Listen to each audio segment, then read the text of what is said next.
Welcome back to Mali now, and thousands of people have been on the streets of Gao cheering Malian troops and thanking the French forces who led the advance. The Islamist reign they have lived under since last April is over. The challenge now to ensure that remains. The fall of Gao is the military operation's biggest achievement so far, and troops are now advancing on the historic town of Timbuktu.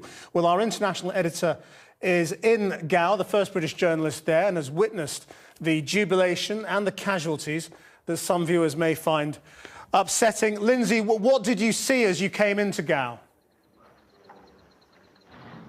Krishnan, as you can see in Gao now, I'm in somewhere very dark. I'm at a house belonging to one of the officials here.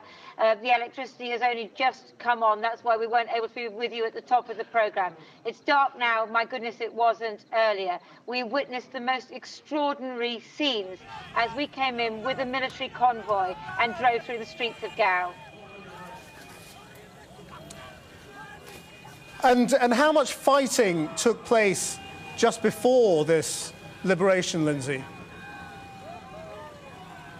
There's fighting on the edge of town, but I think it's these scenes as you come into Gao which just show what the people are feeling. The most extraordinary sense of enthusiasm and jubilation, because they've lived under Islamic rule for 9 months now. And many of these people are not the kind of Muslim who want that kind of strict Sharia. These are people with an African background. They have many different cultures as well as being Muslim. Let's go once again and see what it looked like as I came in on the back of that military truck.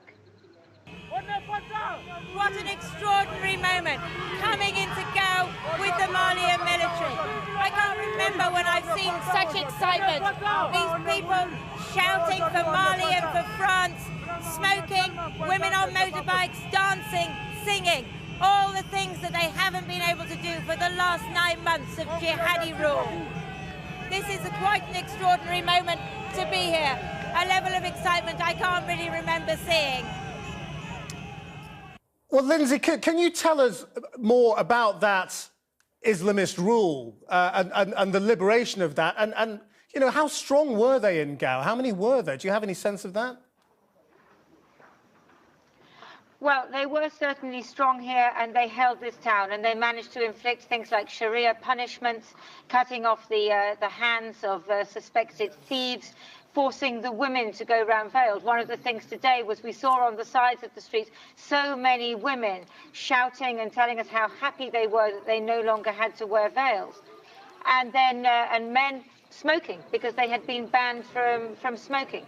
So this is a culture which is not used to this kind of strict Sharia, but basically the jihadis ruled by fear, and there were certainly some people here who supported them. Those people were not out on the streets today. Many of the jihadis have just melted away. Some of them have gone out into the desert, others have just taken off the jihadi clothing that they had, the loose trousers and so on, and disappeared back into the city. The French and the Malians hold this city now. Outside, we saw several dead jihadis, teenagers who had been killed as they tried to flee the French airstrikes yesterday.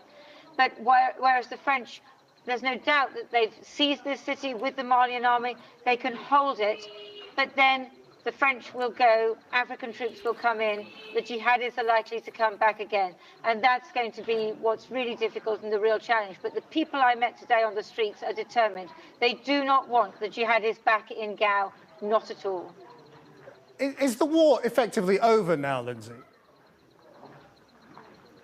No, the first phase of the war is over. The intense airstrike phase is over. But the next phase is the long guerrilla phase. That's going to go on for months or years. Lindsay Hilsum in Gao, thank you very much. And it's worth noting that the military advance is also on Timbuktu, that historic city also in the north.